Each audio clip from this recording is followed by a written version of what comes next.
Okay, welcome pong muli dito sa ating munting YouTube channel at ito ang inyong Pinoy Firearms Instructor na Gunsmith din naman. Okay, mga naghahanap po sa akin sa Pilipinas, like ko sinasabi na wala ko dyan at ako ay dito nagtatrabaho sa abroad sa Kuwait bilang isang firearms instructor, gunsmith at consultant. Okay, at gusto ko lang munang kayong batiin ng isang mapagpalang araw. Ano man ang oras dyan sa mga FW, gabi man dyan o tanghali hapon, ang oras dito sa Kuwait ay alas 8 ng gabi at dyan sa Pilipinas, advance kayo ng 5 oras dyan. Okay, at bago ako bumati at magpasalamat ay gusto ko lang munang basahin ang katanungan ni Jose Lavernia Yabot. Okay, actually 2 beses siyang nagtanong Ang sabi niya, "Sir, may tanong ako, bakit napipi o naipit ang basyo ng bala pagkatapos pumutok?" So, nakukonfuse ako dun sa naipit. Okay, dapat ang tanong mo ay, so hindi ko malaman niya kung yan ay nag-eject ba. So, dito sa isang tanong niya, siya pa rin ang nagtanong. Sabi niya, ay, "Boss, pwede pakita kung paano ayusin ang ejector yung basyo perming natutupi." Yon, mas malinaw ito doon sa isa niyang tanong. So, 2 beses siya nagtanong, kaya sasagutin na natin ito. So, ibig niya sabihin, yung basyo, pag lumabas ay may UP. Okay, actually, nasagot ko na ito, pero bibigyan pa natin ng dagdag na kasagutan para mas malinaw. Okay, at bago natin yung sagutin ay gusto ko lang magpasalamat sa lahat ng nating mga subscribers na patuloy naman tayong dumadami at patuloy ninyong nagugustuhan yung ating mga videos. Maraming salamat sa mga nag-share, nagla-like at sa mga ganda ninyong comment. Although meron din namang iba na hindi magandang comment pero pinapalampas na lang natin. At lalo tigit maraming salamat sa mga hindi nag-skip ng ads dahil nga po ang ating YouTube channel ay pang charity. Gumawa po ako ng YouTube channel hindi para kumita pa ang sarili kong bulsa dahil ako ay may mga tinutulungan ng mga bata, 6 na estudyante na anak ng single parent na tinutulungan ko para at least may pambaon sa eskwelahan para makapagpatuloy ng pag-aaral. At ang ating YouTube channel, ang kinikita ay para sa kanila. Bagaman ito ay kulang pa, kaya ako'y nagpapasalamat doon sa mga hindi nag-skip ng ads sapagkat ito ay nakakatulong sa revenues. At lalo kong pinasasalamatan ang ating mga ibang subscribers na nagpapadala o nagpapalipad sa ating mga premiere videos. Okay, maraming salamat kay Noli or Noy Pisa America ng Virginia, USA. At malaking tulong yung iyong pinapadala sa ating YouTube. Okay, at ganoon din na maraming salamat sa mga nagpapadala dito sa ating GCash number. Ayan yung GCash number natin. Sana may mga tumulong pa para marami pa tayong matulungan ng mga bata at hangad ko talaga na marami tayong lumaki pa yung ating pagcha-charity. At inisip ko na lamang na itong aking maliit na kaalaman ay magamit para sa pagcha-charity. Ayan, at sana marami pang magpadala dyan kahit mga maliliit na halaga, barya-barya, pero pag yan ay naipon, malaki po ang magagawa niyan. Okay, so punta na tayo sa topic na bakit may mga na basyo. Okay, unang-una, pag lagi kong sinasabi, pag kayo ay nagtanong, sabihin niyo kung anong caliber ng baril at ano ang make at ano ang model para hindi tayo nahihirapan sumagot. So, kaya dito ay naglabas na ako ng mga sari-saring model ng baril para madami na akong nilabas dito ng mga baril. Okay, so sasagutin na lamang natin yan sa abot ng ating maliit na kaalaman. Okay, kung mapapansin natin, itong port dito, yung nilalabasan ng basyo, ay hindi pare-pareho ang design. Kamukha nitong Glock. O makikita ninyo ang Glock, open na open. So, bakit ko nabanggit yan? Dahil ang basyo ay dito dumadaan. O dito yan dumadaan sa port, dito sa port na to. So, hindi pare-pareho ang design ng mga port. Okay, kamukha nitong isa na to. Hindi na ako magbabanggit ng ng mga brand o model. Ayan o. Halos magkapareha sila. Halos magkapareha. Ang ano lang nito, ito ay may angle. Ito ay dire-diretso. Ito may angle dito. At saka ito, ayan o, may angle din niya, no? May kumbaga tinapyas. So, ang purpose nito ay iniingatan nga nila bumangga dito ang mga basyo pag lumabas. Kasi ang basyo, pag galing sa putok na mainit yan, at ang metal, pag mainit ay medyo lumalambot yan, humihina. So, pag yan ay galing sa putok, yan ay mainit nga. At pag yan ay sumabit, ay ganito ang nangyayari nga, ay nagkakamero ng UP na ganyan. Okay, naranasan ko din yan. So, yun ang isang factor niyan. Kamukha nito. No, ito. Apakaliit ng niya. Mas maliit ang port niya. Kumpara naman dito sa parehong 9mm. Ayan o. Parehong 9mm yan. Pero, at saka dito sa Glock. Dito sa Beretta.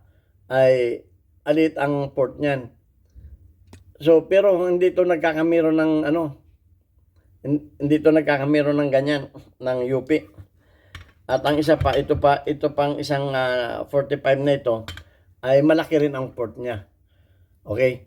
So, yung iba, pwede ninyo itong pwede ninyo itong port na to, pwede ninyo siyang bawasan ng konti. Pwede. Hindi ko sinasabing gawin ninyo pero pwede. Pwede ninyo bawasan ng konti yan.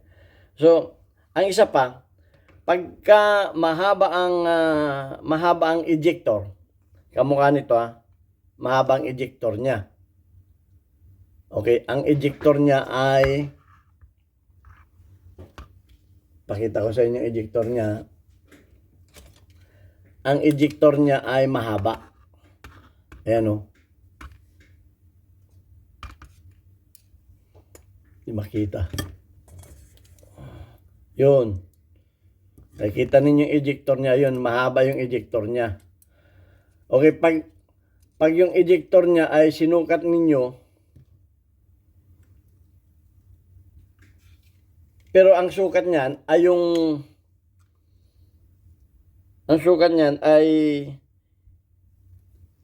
yung tamang lalabas niya diyan, dapat yung tamang lalabas yung ejector dito.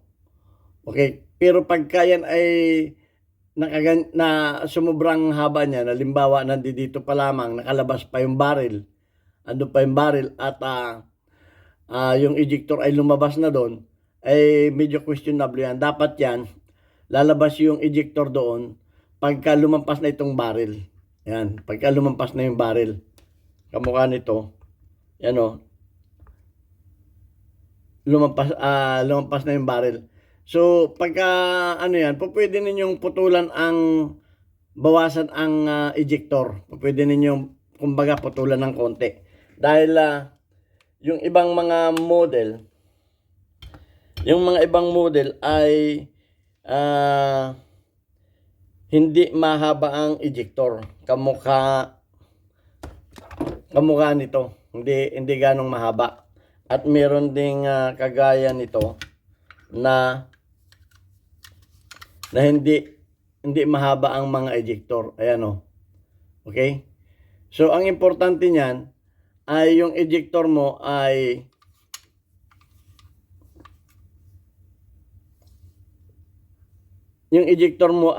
lalabas yan bago mag open. Kamukha nito. Lalabas bago mag open slide. Ayan o. Maigsi ang ano nito, maigsi ang ejector nito. Yun lang ang ejector niya, oh. Yun lang, oh. Yun. Naka-open slide siya, pero maigsi lang ang ejector niya. Okay? So, ayan ang, ano, hindi pare-pareho nga. Samantalang ito, ang ejector nito, ay makikita ninyo na mahaba ang, ano, mahaba ang nakalabas. So, yan, hindi nga pare-pareho.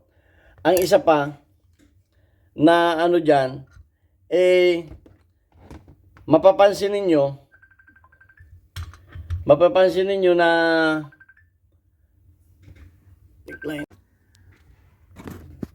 okay, ang isa pa, mapapansin ninyo na dapat ang ejector ay mataas ang tayo.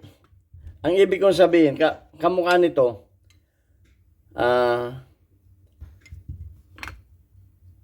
kung mapapansin ninyo, ang ejector dapat ay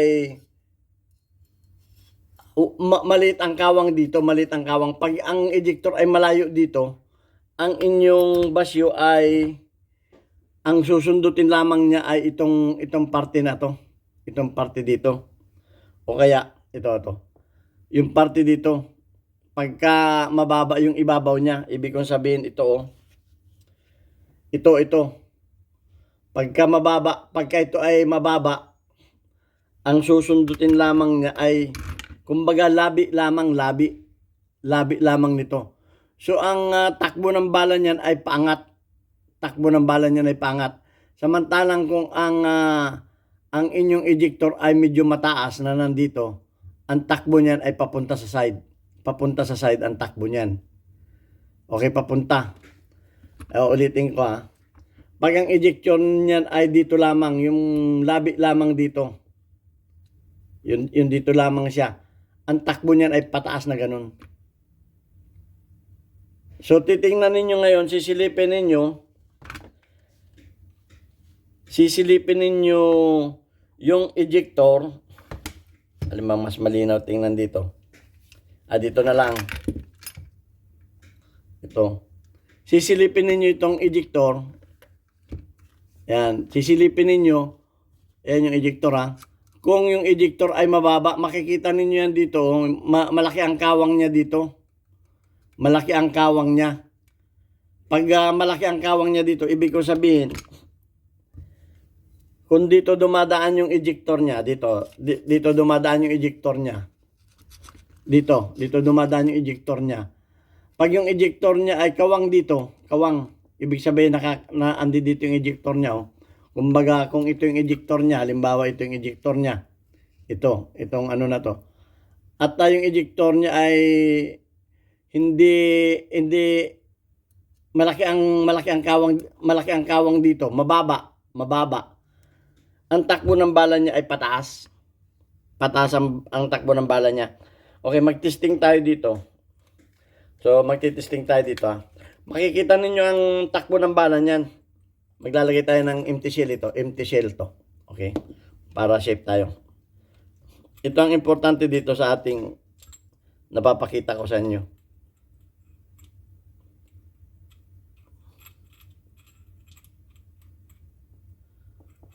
Mahirap maglagay ng empty shell dito. Okay, dito tayo maglagay sa isa. Para mas madali to kasi may magazine, eh. Yan, maglagay tayo dito ng empty shell, ha. Yun. Nandyan yung empty shell. Yan. So, dadahan-dahanin natin ang bukas. Titingnan natin kung saan ang ano. Titingnan natin pansinin niyo yung basyo, ha. Dadahan-dahanin natin kung saan siya gumagalaw. Kung saan ang galaw niya. Kung pataas ba o pa side. Yun. Kita ninyo yung galaw niya. Papunta sa side yung galaw niya. Papunta sa side yung galaw niya. Tingnan ninyo kung pag gumalaw na ganyan ay yung basyo ay paganon. Pag paganon yung basyo, asahan ninyo mababa yung ano niya, mababa yung kanyang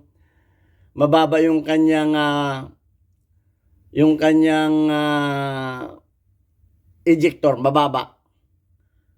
Mababa 'yun. Pagka ganong mababa at ito ay close, babangga 'yan. Babangga 'yan do sa babangga 'yan. May babanggaan 'yan. Ibig ko sabihin may babanggaan. So dapat ay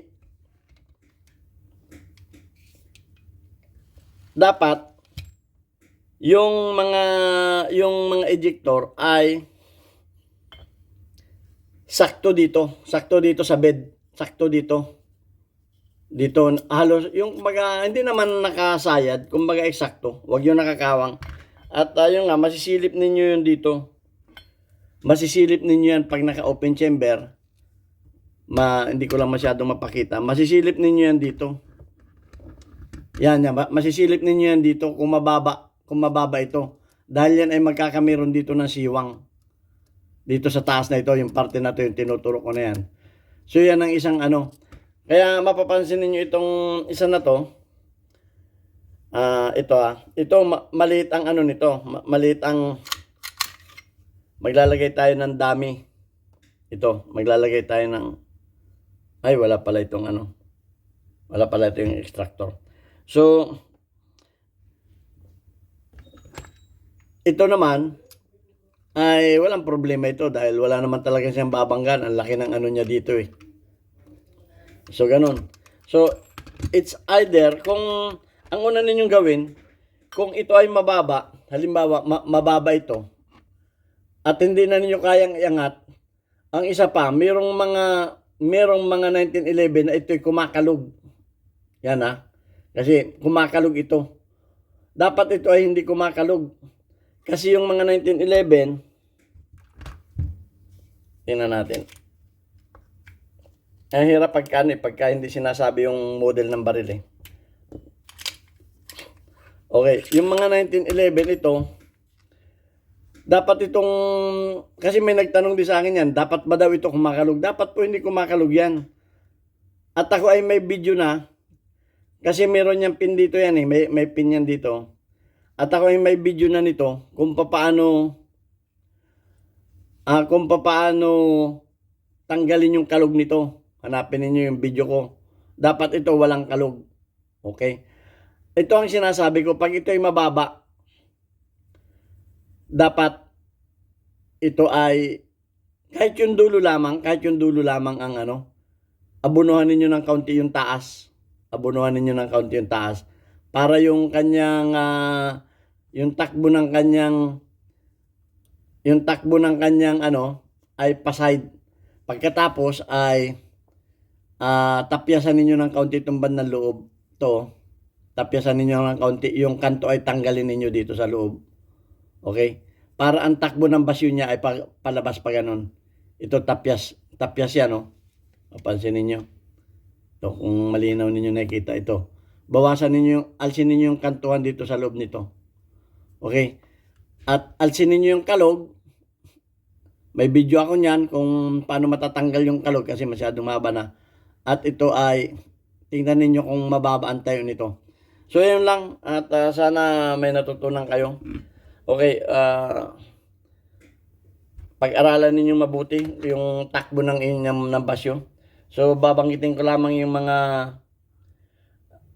ating mga community spotlight. Shout out natin. So ang ating community spotlight ngayon ay